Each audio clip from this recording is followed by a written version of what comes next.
আজকের ম্যাচটা তো টোটালি ডিফারেন্ট, পুরো লিগ ডিসাইডিং, যেখানে মোহামেডান অনেক দিন ট্রফির খোঁজে রয়েছে। আবাহনী যদিও এর আগে গত 2 বছর পরপরই পেয়েছে, এবার থার্ড টাইম হলো।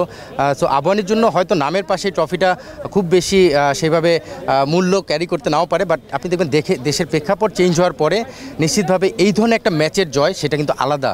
আপনি দেখবেন দলটা কাগজে কলমে, আপনি দেখবেন দলের management change, total coaching staff থেকে শুরু করে পুরো আর্থিকভাবে যারা দেখছেন তাদের জায়গা থেকে প্রতিটা জায়গায় যেই চেঞ্জ, সেখান থেকে একটা ডিফারেন্ট চ্যালেঞ্জ ছিল। সেটা মোহামেডানকে হারিয়ে জেতাটা আলাদা একটা তৃপ্তি থাকে। সো মোহামেডান আবাহনী ম্যাচের যে জেতার মাধ্যমে যে ফাইনাল শিপ ডিসাইডেড হয় সেটার আলাদা একটা গুরুত্ব। হান্নান ভাই, আপনি একটা অন্যরকম চ্যালেঞ্জ নিয়ে কোচিংয়ে এসেছেন, নির্বাচক প্যানেলের দায়িত্বটা ছেড়ে। আপনার জন্য অবশ্যই চ্যালেঞ্জিং ছিল, এবং এই চ্যালেঞ্জটা উতরাতে পেরে আপনি কতখানি হ্যাপি? আলহামদুলিল্লাহ, মানে আমার মনে হয় যে কোনো একটা মানুষ যখন নতুন লাইফ শুরু করে, সেই লাইফে যদি প্রথমে একটা বড় অ্যাচিভমেন্ট পায়, সেটাতে তৃপ্তির পাশাপাশি, শান্তির পাশাপাশি, আনন্দের পাশাপাশি দায়িত্ববোধটা বাড়িয়ে দেয়। আমার কাছে মনে হয় আমি দায়িত্বটা যেভাবে চিন্তা করেছি তার থেকে আরও বেশি এখন নিতে হবে। মানে আমি মনে করি বাংলাদেশ ক্রিকেটে শুধু ক্লাব ক্রিকেট না, আমি নিশ্চিতভাবেই বাংলাদেশ টিমের কোচ হবে সেই স্বপ্ন নিয়ে কোচিং শুরু করেছি। সেটা সময়ের সঙ্গে সঙ্গে যত তাড়াতাড়ি নিজের পারফরমেন্স দিয়ে অ্যাচিভ করতে পারি সেটাই লক্ষ্য থাকবে। বাট এই চ্যাম্পিয়নশিপটা নিশ্চিতভাবেই আমার দায়িত্বটা আরও বাড়িয়েছে, আমি কত তাড়াতাড়ি সেই জায়গায় মনোযোগ দিয়ে আরও ডেভেলপ করতে পারি। সো সেটাই। অনেকে বলে যে নরমও হতে হয় আবার গরমও হতে হয়, হান্নান সরকার কোচ হিসেবে কেমন? নাকি এটা না, এটা যদি আমার টিমের 2-1 প্লেয়ারের সঙ্গে কথা বলা যায়, জিশানের সঙ্গে জিজ্ঞেস করলে একরকম শোনা যাবে, আবার মোসাদ্দেকের সঙ্গে কথা বললে একরকম শোনা যাবে, ঠিক একইভাবে অহিনের সঙ্গে কথা বললে একরকম শোনা যাবে, রাব্বির সঙ্গে কথা বললে একরকম শোনা যাবে। সো কোচিং বিষয়টা যখন যে কোনো একটা টুর্নামেন্ট বা লিগ হয় তখন কোচিংটা একরকম, যখন একটা ক্যাম্প হয় তখন কোচিংটা আরেক রকম। যখন আমি খেলতে এসেছি আমি স্কিল নিয়ে খুব বেশি কাজ করতে পারবো না, আমি ছোটো ছোটো ফাইন টিউনিং থাকলেও থাকতে পারে, মেন্টাল, সেই মেন্টালটা কার কাছ থেকে কীভাবে আমি আদায় করে নিব সেটাই হলো কোচিং, এবং সেই কাজটাই আমি করার চেষ্টা করি। যার পার্সন টু পার্সন কোচিং যেভাবে করতে হয় সেই জায়গাটা নিজেকে মেনটেন করে।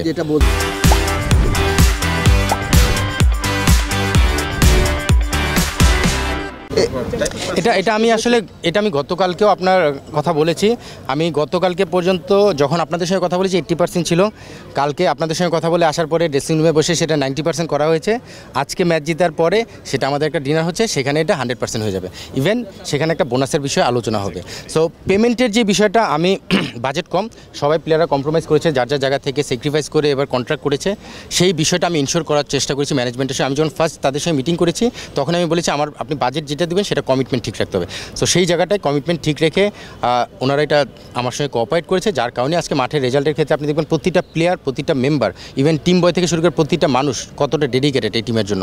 বিকজ দিন শেষে আপনি অর্থের জন্য, টাকার জন্যই কাজ করেন, সেটা যদি স্যাটিসফাইড থাকেন সেটা আলাদা একটা ফিলিংস কাজ করবে। যেটা বলা হচ্ছে যে আবাহনী এর আগে যতবার শিরোপা জিতেছে, একটা মানে নরমালি জিতলেও, খেলে মাঠে পারফরমেন্স করে জিতলেও আমি মিস করেছি। আপনি যদি আমাকে একটু বলেন না, যদি এবারে লিগটা আমি আগেই বলেছি যে আসলে দেশের প্রেক্ষাপট চেঞ্জ হওয়ার পরে নিশ্চিতভাবেই আবাহনী কাগজে কলমে, বা আপনি যদি দেখেন আর্থিকভাবে আপনি টপ 3-র মধ্যে হয়তো এই দলটাকে রাখবেন না, সেটা আর্থিকভাবেও। সেখান থেকে এই দলটা গুছিয়ে রিপ্লেসমেন্ট প্লেয়ার যারা আমরা জানি 3 জন চলে যাবে, সেই 3 জন প্লেয়ার রিপ্লেসমেন্ট আপনারা হয়তো তাদের অনেকেই চেনেনই না, তারাও খেলেছে, তারাও পারফর্ম করেছে। সো আমার মনে হয় যে এবারে চ্যাম্পিয়নশিপটা সেই জায়গা থেকে আলাদা। আপনি এর আগে হয়তো আবাহনী চ্যাম্পিয়ন হওয়ার ক্ষেত্রে যথেষ্ট ভালো প্লেয়ার ছিল, ন্যাশনাল প্লেয়ার, ব্যাকআপ প্লেয়ারও খুব স্ট্রং ছিল। হ্যাঁ, 2-1টা জায়গায় তাদের বেশ গ্যাপ ছিল, প্লেয়ার মিলাতে কষ্ট হয়েছে।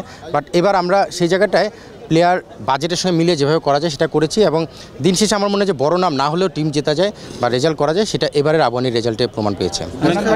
মোসাদ্দেক বলেছেন যে আবাহনীর ফার্স্ট টার্গেট ছিল রেলিগেশন এড়ানো, আসলেই কি এমন ছিল?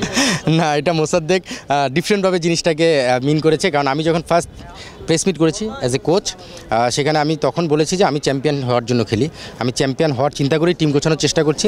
কাগজে কলমে হয়তো চ্যাম্পিয়ন না, কিন্তু চ্যাম্পিয়ন হতে যায়। মোসাদ্দেক যেটা বোঝাতে চেয়েছে, যে কোনো একটা টার্গেট অ্যাচিভ করতে হলে স্টেপ বাই স্টেপ এগোতে হয়। আপনি দেখবেন আমাদের দলটা যখন গোছানো হয়েছে সবাই আমাদের আন্ডার রেট করেছে।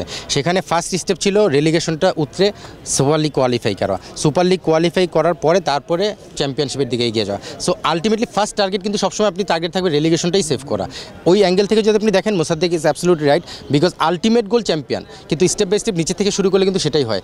সো সেই জায়গা থেকে হয়তো আমরা যাত্রাটা সেভাবে শুরু করেছি, বাট দিন শেষে কিন্তু সবারই ভেতরে, মানসিকতার ভিতরে, মনের ভিতরে সবারই ছিল চ্যাম্পিয়ন। সো সেই জায়গাটা অ্যাচিভ করা সম্ভব হয়েছে। পারফরমেন্স সম্পর্কে একটু জানতে চাই আমি, যে সর্বোচ্চ উইকেট টেকার, মানে সেরা খেলোয়াড় বলা যায় টুর্নামেন্ট লিগের ইয়েতে, অনেকদিন ধরেই পারফরমেন্স করছেন জাতীয় ঘরোয়া লিগে one of the best performer, কিন্তু জাতীয় দলে সেভাবে তাকে দেখা যায় না। আপনার কি মনে হয় যে একটু আন্ডার রেটেড কিনা? না, এটা বিষয়টা হলো বাংলাদেশ দলে কিন্তু আপনি দেখেন এবার আবার এ টিমে চান্স পেয়েছে, এ টিমে নিউজিল্যান্ডের সঙ্গে সিরিজে সে খেলছে, তার আগে পাকিস্তানে এ টিমে তাকে পাঠানো হয়েছিল। সো প্রসেসের মধ্যে রয়েছে। এখন বাংলাদেশ টিমে 3-4টা জায়গায় কিন্তু গ্যাপ হয়েছে, ওই জায়গাগুলোতে ফিল আপ করার জন্য কিছু প্লেয়ার দিকে নজর রাখা হচ্ছে। নিশ্চিতভাবে 1 বছর আগেই পাকিস্তানে মোসাদ্দেককে পাঠানো কিন্তু সেটার একটা উদ্দেশ্য ছিল। সো সেই প্রসেসটা কিন্তু শুরু হয়েছে এবং সেটা মোসাদ্দেক তার পারফরমেন্স দিয়ে প্রিমিয়ার লিগে সবার নজর কেড়েছে। নিশ্চিতভাবে এটা প্রতি বছরই করে, কিন্তু বাংলাদেশ টিমে সেই জায়গাটা ছিল না যে কার জায়গায় রিপ্লেস করে খেলবে, সেই জায়গাটা একটু ফাইট ছিল। এখন কিন্তু সেই জায়গাটা কিছু গ্যাপ তৈরি হয়েছে। সো অলরাউন্ডার হিসেবে নিশ্চিতভাবে মোসাদ্দেক প্ল্যানে রয়েছে, সামনে এই টিমের খেলাও খেলবে।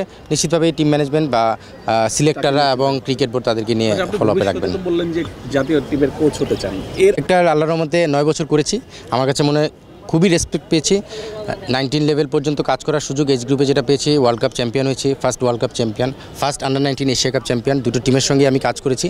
সো 19 লেভেলে ম্যাক্সিমাম যে অ্যাচিভমেন্ট সেটা আমার টিমের সঙ্গে থেকে উপভোগ করার সুযোগ হয়েছে। আমি আমার সাকসেসটা আনতে পেরেছিলাম, যার কারণেই ন্যাশনাল সিলেক্টর থাকা অবস্থায় 1 বছর আমি অনেক কিছু এনজয় করেছি। আমার কাছে মনে হচ্ছে আমি খুব আলহামদুলিল্লাহ এনজয় করছি, ভালো কাজ করছি, আমার প্ল্যানিংগুলো শেয়ার করতে পারছি।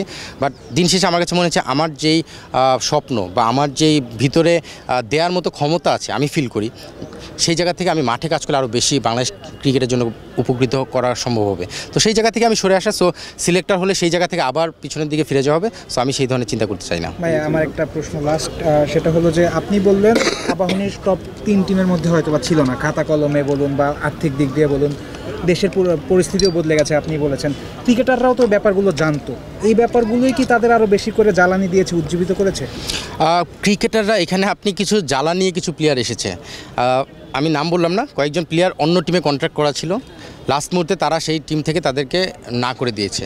তো তাদের ভিতরে একটা জ্বালা ছিল, তারা সেই না হওয়ার কারণে তাদের কন্ট্রাক্ট যেটা ছিল সেটা থেকে সরে এসে কিন্তু অনেক টাকা কমিয়ে আবাহনীতে খেলতে হয়েছে, একদম ফ্যাক্ট যেটা আমি বলছি। সেখান থেকে তাদের জ্বালা ছিল নিজেদেরকে প্রমাণ করবে। সঙ্গে কিছু ইয়াং প্লেয়ার ছিল, আমি যাদের কথা বললাম তারা নিশ্চিতভাবেই কিছু সিনিয়র প্লেয়ার, যারা প্রমিজিং প্লেয়ার না, তারা এস্টাবলিশ প্লেয়ার। আর কিছু ইয়াং প্লেয়ার ছিল যারা নিজেদেরকে প্রমাণ করে এইচপি স্কোয়াডে চান্স পাবে, বাংলাদেশ এই টিমে খেলবে। কিছু প্লেয়ার ছিল ন্যাশনাল টিমে খেলবে, ক্ষুধার্ত প্লেয়ারের সংখ্যা বেশি ছিল। সো আলটিমেটলি আবাহনীকে চ্যাম্পিয়ন করার পাশাপাশি তাদের ইচ্ছা ছিল তার পারফরমেন্সের পাশাপাশি নিজের এস্টাবলিশমেন্টটা প্রমাণ করা। সো সেই জায়গা থেকে এই দলে ক্ষুধার্ত প্লেয়ার বেশি থাকার কারণে আপনি দেখবেন ইন্ডিভিজুয়াল অনেকগুলো প্লেয়ারের পাশাপাশি দল যখন যেটা ডিমান্ড করেছে ইম্প্যাক্টটা রাখার চেষ্টা করেছে।